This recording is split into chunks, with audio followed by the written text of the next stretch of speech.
topic that is going to be discussed in our thyroid cancer symposium, metastatic thyroid cancer, role of endocrinologist. Nice to be with you all again. I want to thank the organizing committee, specifically Professor Maha, Professor Sohail, Professor Samir. I really appreciate the invitation and bringing me here. So today, in the next 20 minutes or so, I'm going to talk to you about metastatic differentiated thyroid cancer.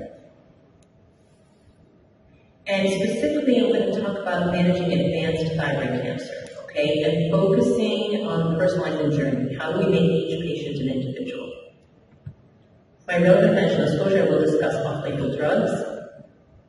So, as everyone knows, and you've heard earlier today, the incidence in the United States is about 43,000 new cases of thyroid cancer. The vast majority of those are papillary and follicular. And together, we're going to call those differentiated thyroid cancer throughout the talk. I'll share maybe one or two slides on medullary and a couple on anaplastics just to explain some of the concepts. So, of course, it goes without saying the vast majority of thyroid cancers, we still use the standard therapies no matter, even if it presents with metastatic, with surgery, followed by radioactive iodine, at least one dose in advanced disease, followed potentially by further surgery and radioactive iodine. TSH suppression plays a very important role in metastatic disease and should be continued, keeping the TSH about less than 0.1 but not undetectable. So, to the surgeons in the room, your only chance at cure, and the key is identifying a good surgeon and partnering with them, and someone that also communicates to the endocrinologist and to the patient. When it comes to radioactive iodine, of course, it's the original molecular target of therapy, and the goal is to ablate remnant tissue or to treat metastatic disease in those that take up radioactive iodine. And in the American Thyroid Association guidelines, they have a nice risk stratification to divide patients into low, intermediate, and high risk. And based on that, on the right-hand side, you have percentage of a chance of recurrence of the disease, and one can understand and explain to the patient that using radioactive iodine cannot lower the risk and why we actually avoid it. So I actually recommend to all my fellows to print this page of the American Thyroid Association guidelines when they're treating patients. They can have easy reference to look at. Radioactive iodine lately has gotten a bad reputation because it's felt that less is more, which is fine, but please remember that advanced patients with stage 3, 4 disease, that radioactive iodine still is associated with improved overall survival. When it comes to the third prong of treatment, the thyroid hormone suppression, maintaining the TSH at less than 0.5 is a form of anti-cancer treatment. So I have seen metastatic lung nodules shrink with suppressing the TSH, okay? So it's important that based on the risk at the time that you see patients, what will maintain their TSH. So today we're talking about metastatic disease, so we like it at less than 0.1. This is a gold study from a registry data that showed that in patients with high-risk disease stage 3, 4, differentiated thyroid cancer, that suppressing their TSH is associated with improved overall survival. So please remember to suppress the TSH even if they're on chemotherapy or stable disease watch. So now, what are our treatment options for advanced disease? Well, we have to remember that if you take all the patients with differentiated thyroid cancer, a third of them are recurrent, 10% of them are metastatic, and only 5% of them are what we call RR, radioactive iodine refractory differentiated thyroid cancer. And they're going to be the vast majority of the patients that we talk about today. So how do we take care of patients with radioactive iodine refractory metastatic disease? Well, keep in mind the definition of radioactive iodine refractory. Okay? There were a couple of cases that we had discussed in workshop 2 days ago where patients kept. The second is that they have disease progression within 6 to 12 months after radioactive iodine, or if they have a total cumulative dose of radioactive iodine of 600 millicuries or more. And if they have FTG applications on PET scan, if they take up sugar in general, they're more advanced. And about 20% of patients with thyroid cancer will recur in the neck. So again, that meeting with your surgeon and the MDT that you all have is great. Let's talk about this patient. If they have small volume non-progressive disease, they can be observed with ultrasound or cross-sectional neck imaging and TSH suppression. If they have progressive disease, these should be surgically resected. Unfortunately, people keep giving radioactive iodine to recurrent neck disease, but most of the time it does not take up iodine. So again, as we discussed in one of the case presentations, giving one postoperative empiric dose can be helpful, or doing a diagnostic scan when there is disease present or allowed by the guidelines. So when patients have metastatic disease as radioactive iodine refractory, we can use TSH suppression, and then we have the tools that are available to any other cancer patients as well. So we have radiation, we have metastatectomies, embolizations, and then when it comes to systemic disease, traditional chemotherapy, cytotoxic, breaks up rapid dividing cells, has some short-lived shrinkage, but doesn't tend to last. So when you see a patient with distant metastatic disease, there are 5 key questions that we should all be asking ourselves. Again, we're personalizing the treatment of all these patients, not just saying you have metastatic disease, let's give you the drug that we have.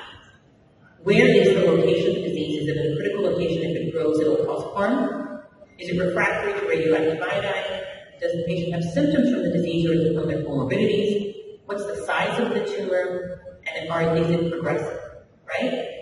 And why are these questions important? Because there is no cure for thyroid cancer beyond surgery and radioactive iodine, patients who have radioactive iodine refractory disease that is metastatic, if it's stable, you do follow-up testing every 3 months initially, and then you move to every 6 months if it's stable, and continue TSH suppression. And many patients with metastatic disease can be like that for a long time. It's important that we don't just follow the thyroglobulin, but we also do imaging. For individuals, areas where we have metastatic disease, we have surgery or surgery radiation and bone-modifying agents for bone metastases or CNS metastases. But for patients that have disease that's growing, that's not otherwise amenable to radiation or some sort of local control like surgery, then we want to think about clinical trials with kinase inhibitors. So we talk about targeted therapies, that's the latest thing with thyroid cancer, and it's more specific to cancer cells, not simply interfering with rapidly dividing cells. The drugs that got approved are anti-angiogenic or anti-VEGF treatments mainly. These are 3 of the drugs that are FDA approved in the United States for progressive radioactive iodine refractory differentiated thyroid cancer. Sorafenib, lenvatinib, and in second line, after failure of either of these drugs, one can go to cabozantinib. This is FDA approved for patients 12 years and above, so it was at least some approval for children. These are the landmark trials against placebo. On the left is sorafenib in progressive metastatic disease. It has to be progressive for 13 months. On the right is lenvatinib with a hazard ratio of 0.21, progression-free survival of 18 months versus placebo, which is just over 3 months. So with that, these drugs were FDA approved. Now, cabozantinib was associated with improved progression-free survival after failure of any kinase inhibitor. The vast majority of these patients were on lenvatinib. So it got approved in second line. Now, to understand what drugs we should be using in these patients, we have to be able to do molecular testing. And we briefly discussed this in the nodule section yesterday. But to review, it looks like an alphabet soup, right? So we have to know what are the targets of thyroid cancer, because there are drugs that are currently available in the market, even if it's for other cancers, now they're FDA approved for thyroid cancer. So namely BRAF. There are BRAF inhibitors in combination with MEK inhibitors for BRAF mutant tumors. There are drugs that are being used in combination that are looking at that, currently in trials. Then there's RET inhibitors and NTRK inhibitors. I'm going to show you some of that data. So this is just a little bit of data from one of the trials that looked at BRAF inhibitor, dabrafenib, versus a BRAF inhibitor and a MEK inhibitor. So these are patients that have to have a BRAF mutation, so the vast majority of V600E, and you can see this here is a waterfall plot. So each bar is a patient, and if the bar is going down, it meant there was shrinkage of the tumor. If the bar is going up, there was growth of the tumor. So what you can see here, whether they were exposed to just a BRAF inhibitor or a BRAF with a MEK inhibitor, there was good shrinkage of disease, or at least stabilization of progressive disease. So the FDA has approved in the United States dabrafenib and trametinib in all BRAF-mutated cancers that have failed previous therapies. For thyroid cancer, I count surgery and radioactive iodine failures as having progressed, so we can use BRAF inhibitors first line. RET inhibitors were approved as well for thyroid cancers. In differentiated thyroid cancer, they have to have a RET fusion. In medullary thyroid cancer, they have to have a RET mutation. So briefly, this is just showing you one of the studies of selpercatinib in RET-altered thyroid cancers. If you look at the chart on the left-hand side, RET-mutated MTC, the objective response rate for the tumors that had shrinkage was 59%. The differentiated or anaplastic thyroid cancers have RET fusions rather than mutations, they had an objective response rate of shrinkage of 78%. Okay, so shown here is the medullary, and shown here are the RET fusion positive. So very promising. And they're well-tolerated drugs with long duration of response, and they have very minimal anti-angiogenic therapy. So if you have a patient where it involves the trachea or blood vessels, and it has a RET fusion or RET mutation, these are your drugs that one would want to go to. Selpercatinib and pralsetinib or FDA approved for RET-altered cancers. The RET occurs in about 1 to 6% or 1 to 3% of thyroid cancers, depending on where you read. The next fusion was NTRK. The NTRK gene fusion is present in many cancers. So this is just the thyroid cancer. This is all the cancers here, but in the green are the thyroid cancers. And again, this is the waterfall plot, so each bar of the patient where you can see that there was nice shrinkage with long duration. So with that, thyroid and entrectinib, 2 NTRK inhibitors are FDA approved for thyroid cancer, and I'll show you the list at the end. So briefly, I just want to talk to you about anaplastic thyroid cancer and where molecular testing and mutational testing has been a game changer. So BRAF and MEK inhibitors are FDA approved in anaplastic thyroid cancers that harbor a BRAF mutation, which is on the order of about 40 or 45% of anaplastic thyroid cancers. So this is the basket trial, which is a trial that takes all patients with a BRAF mutation, not just thyroid. I'm just showing you the anaplastic thyroid cancer subset. And you can see, remember, the median overall survival for patients with anaplastic thyroid cancer is 4 to 6 months. I show this to you that when these patients were exposed to BRAF and MEK inhibitors, their objective response rate with a rate of shrinkage of tumors was 69%, which was unheard of in thyroid cancer. At 1 year, the overall survival was 80%. And remember, we said that almost everybody died within 4 to 6 months. Pictures speak 1,000 words, so I want you to look. This is a patient with metastatic anaplastic thyroid cancer that came out to the skin, and within 5 weeks there was nice shrinkage with almost normal-looking skin, right? You have patients who have tumors where they can't swallow with anaplastic thyroid cancer, like was presented in our workshop 2 days ago. You give them a BRAF MEK inhibitor within 2 days of swallowing, and you can avoid a trach. So the FDA approved gebrafenib in anaplastic thyroid cancer in 2018, and it should be given immediately, and hence we need to do quick testing. So BRAF inhibitors improve overall survival, but only for the first year. So by about 9 to 13 months, people start slowly progressing. If you stop the BRAF inhibitors, they rapidly progress. So what we did was we took advantage of the hot immune environment of anaplastic thyroid cancer, where they have immune cells, and we started giving these patients immunotherapy. Almost all the patients have a PD-L1 score greater than 1. So we designed trials to look at, based on the mutation of the patient's cancer, we put them in different brackets, and then we added immunotherapy to that. Okay, so it's immunotherapy plus targeted therapy. And if you look at the combination of BRAF with MEK inhibitors with immunotherapy, the 2-year overall survival had hazard ratio points to explain the concept. The 2-year overall survival is 0.32, so it's almost a double, right? So although it's not in the guidelines, we believe that all patients with BRAF mutant anaplastic thyroid cancer should receive BRAF, MEK, and immunotherapy. What about patients who have anaplastic thyroid cancer who doesn't have a BRAF mutation? This is a small study done in Germany of 8 patients, and you give them lenvatinib with pembro, again, target therapy with immunotherapy, which is the way to go in anaplastic thyroid cancer, that they had 66% response rates. So I show this to you in progressive differentiated thyroid cancer and in anaplastic thyroid cancer that doesn't have to be progressive. These are the FDA-approved drugs. On the left are the anti-angiogenic drugs, sorafenib, lenvatinib, cabozantinib, and if they have a BRAF mutation, you can use gebrafenib or geretinib. If they have an NTRK alteration, you can use larotrectinib or entrectinib. If they have a RET alteration, selpercatinib, pralsetinib. If they have high MSI, you can use immunotherapy, pembrolizumab. And if they have ATC at the bottom, they again have gebrafenib and geretinib. Now, even if these drugs are not available currently in Alexandria, you can get them from other nations. But I do want to emphasize here that having the right drug with the right mutation makes a big difference. So getting that next generation sequencing in patients with your advanced disease and or some sort of molecular testing is important. In medullary thyroid cancer, there are 5 drugs that are FDA approved. If they have a RET alteration or if they just have a RAS or something else, the drugs shown here are approved. So yesterday we had talked about biomarkers in the thyroid nodule section, and this is just for those who missed it, that, doing molecular testing in thyroid cancer, advanced thyroid cancer matters, but how do we do it? Typically the gold standard is to do a tissue biopsy, but one can measure it in the blood, and there are various ways to do that. I want to emphasize here that you saw the responses for anaplastic thyroid cancer that has a harbors a BRAF mutation is within 24 to 48 hours. Patients will swallow one pill and tell you they notice the difference. So it's important that we get BRAF immunohistochemistry for the lab, who hopefully will look into it with Professor Amen in terms of getting rapid turnaround of BRAF, just like you have estrogen receptor for breast cancer. So hopefully that will make a difference.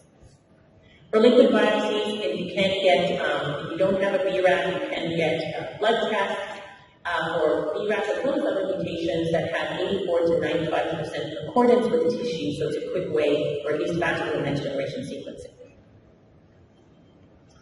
So now, in Morrison Kenny did a nice study to look at even within BRAF tumors or within RAS tumors, we may need to subcategorize tumors to personalize therapy. Okay, that who is going to respond to the BRAF tumors and how well is their thyroid differentiation team, and based on that we can predict who will have a complete and incomplete response. Now it's still early with this data, but it just tells you we also need to go beyond BRAF and RAS. Now what about tumors that are resistant to radioactive iodine? Can we make them desensitize the tumor to radioactive iodine? So this was nicely done initially with a MEK inhibitor, selumetinib, and then Mass General did this with BRAF inhibitors. So if you have a BRAF mutant tumor and you give them a BRAF inhibitor for 1 to 2 months, you can have the tumor sensitized to radioactive iodine and then use iodine to treat the tumor that was originally radioactive iodine refractory. Unfortunately, these are not cures, but they can hold off and you can stop the targeted therapy. So for example, what we do at MD Anderson, which is again not in the guidelines, but we will need to do more studies to further this, is that you have a patient who's put on a kinase inhibitor. And then after 1 to 2 months or even longer, you can do a diagnostic whole body scan, the expensive targeted therapy, a break from side effects, and sometimes it can go 1 to 2 years, but you have to still see them very often every 2 to 3 months.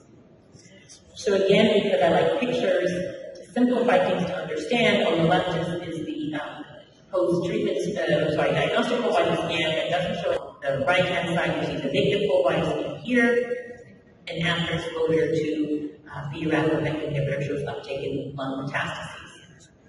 So in 1970, we had doxorubicin that was FDA approved. By 2013, we had 1 targeted therapy approved, and by 2024, just 11 years later, we have 12 drugs that are approved in the United States for thyroid cancer, right? So using the right partnerships is important to get these drugs and have access for our patients to improve their quality of life and extend. And there is some data now that shows we're actually prolonging survival with the right patient and the right drug, right? So for example, RET mutations in medullary thyroid cancer using cabozantinib has shown overall survival. So I briefly, for the surgeons in the room, I want to just entertain the idea is neoadjuvant therapy, preoperative systemic therapy for thyroid cancer most promising. So if we can take patients who, anybody's resectable, right? We can cut anything out, but how do we make surgery less morbid with clean margins and longer outcomes? So there are lots of studies looking at anaplastic thyroid cancer, medullary and differentiated thyroid cancer. And what the idea is to do something called neoadjuvant, which they do in other cancers, but I think that we need to explain this in thyroid cancer. The idea of the adjuvant is to give a treatment before the primary treatment, or in this case surgery, to enhance the outcomes of the primary treatment. The concept's not new. They use this in laryngeal squamous cell cancer, breast cancer, pancreatic cancers, and the goal is to go from borderline resectable, right, where you won't get good margins, or even unresectable, shrink the tumor with drugs and make them resectable, and improve their quality of life. So I'm going to talk to you about targeted therapy, but there are different ways to do this. So in anaplastic thyroid cancer patients that have a BRAF mutation, if you can use a BRAF inhibitor, look at this picture on the right, the tumor is coming out of their trach, and then you can shrink the tumor. Even this is after 3 months of the BRAF MEK inhibitor with immunotherapy, right? And then when the surgeon went in and resected it.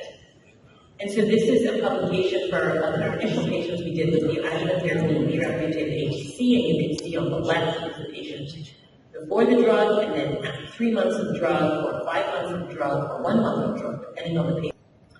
And this study is a nice study done by our surgeons that looked at if patients had BRAF-directed therapy and then had surgery, their overall survival was the longest. That's the line shown here in red.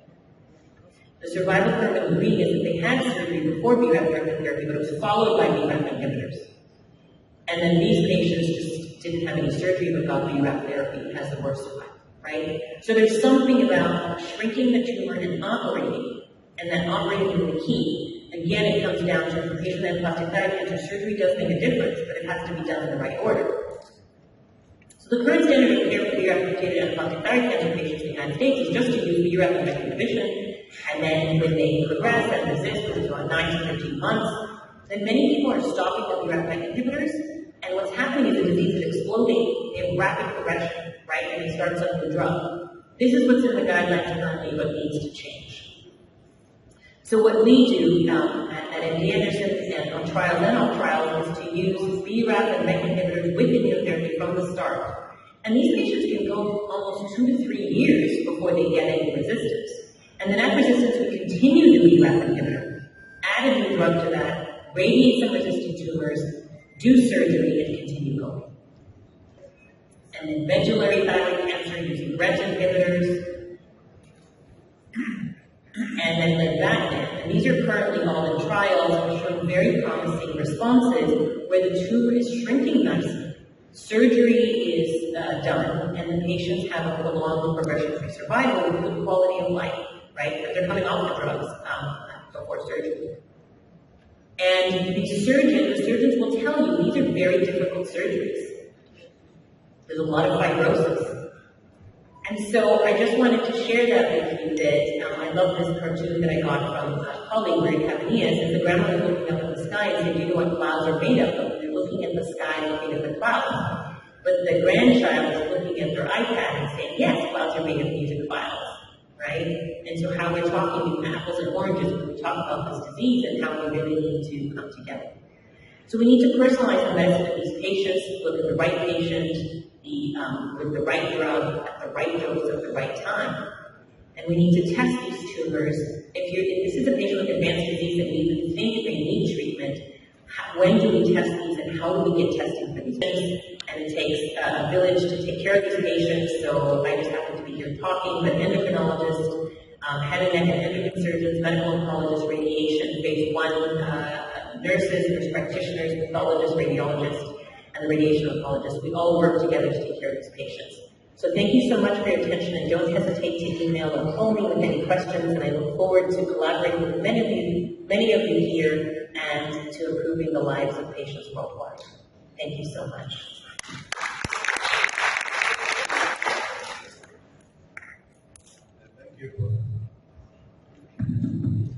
Thank you, Professor Laisha, for this impressive respect the topic of metastatic differentiated and anaplastic thyroid carcinoma.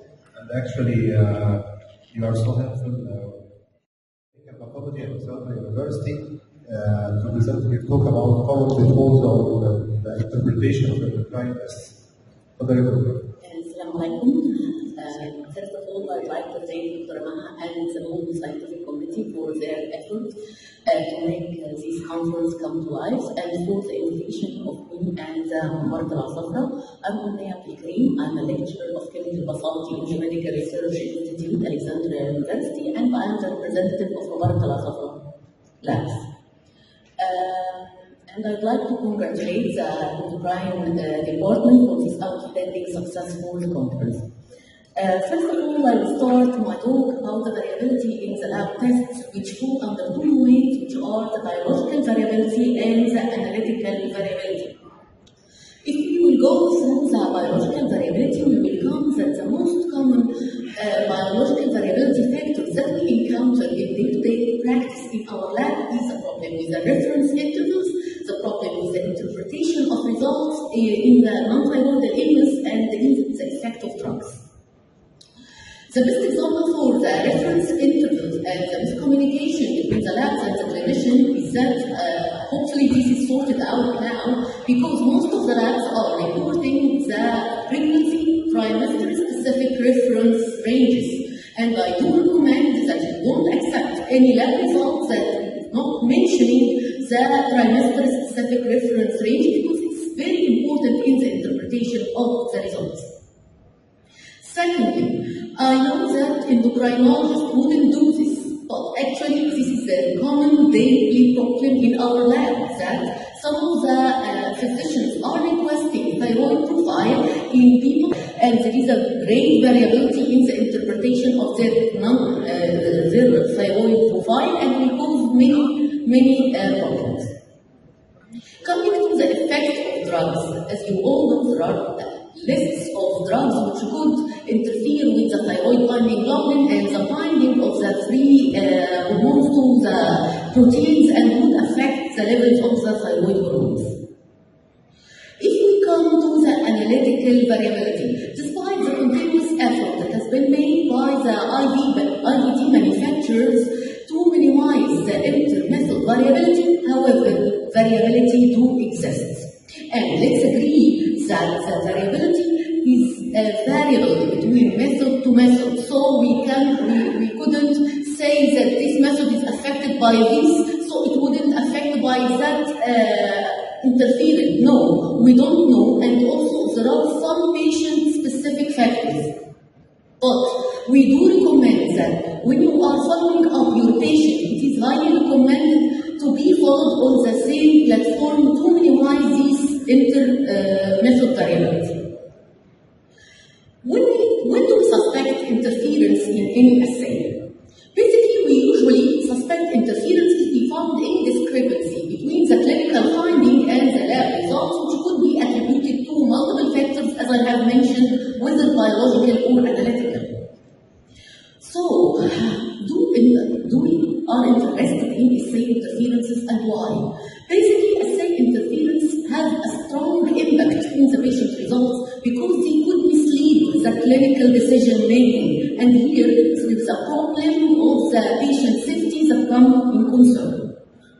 To start with, I will start with the heterophile antibodies, which are the antibodies which develop when we use some of the non-human antibodies.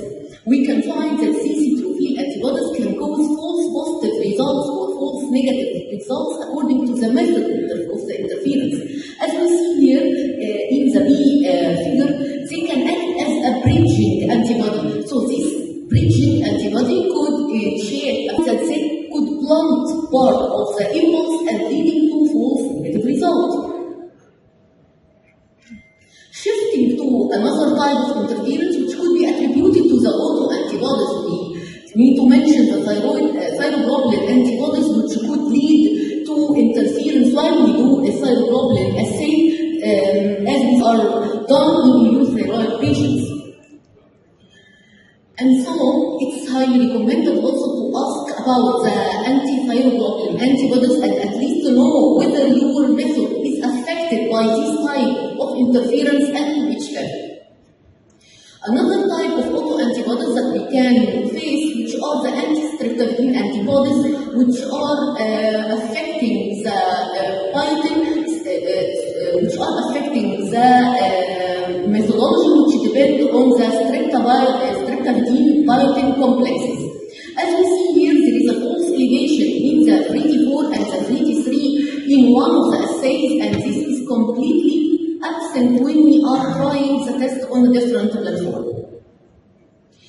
Another interference which is commonly encountered nowadays, which is the biotin which is used over the counter and is also affecting the streptavidin biotin complexes platforms, and it could lead also to false positive and false negative results based on the nature of the assay, whether it is competitive or non-competitive assay.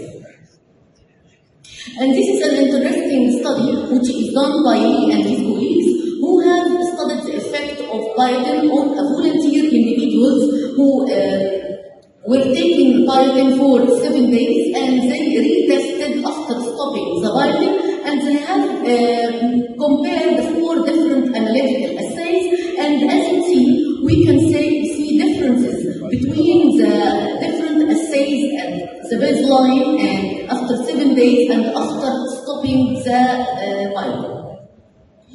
The last one of the interference is the macro TSH.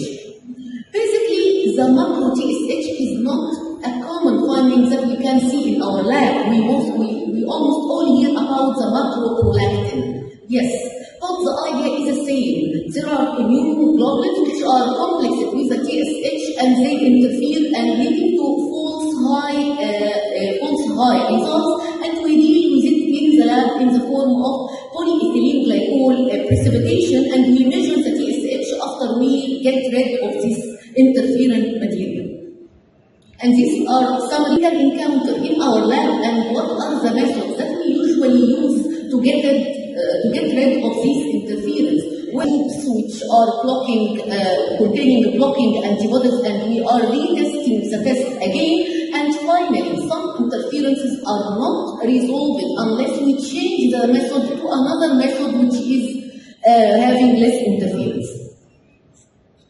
My take-home messages today is, once you have reported any interference in a certain patient, please document it in the patient medical record so that we can, and of course, we need a good communication between the clinicians and the laboratorians in order to achieve a win-win situation in identification of the interferences and how to resolve it. Thank you.